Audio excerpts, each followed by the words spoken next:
High, hello বন্ধুরা, good morning সবাইকে।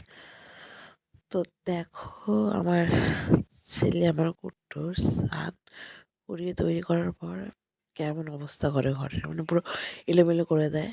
তো আমি সেটাই থেকে তৈরি করে আমার শ্বশুরের কাছে দিয়ে এখন ঘর গোছাচ্ছি। তো কেমন লাগলো আমার ব্লগটা? ভালো লাগলে লাইক করবে, কমেন্ট করবে, আর প্লিজ প্লিজ প্লিজ আমার ভিডিওটাকে প্রচুর প্রচুর শেয়ার করবে। তো খুব ভালো থাকবে সবাই। Bye bye.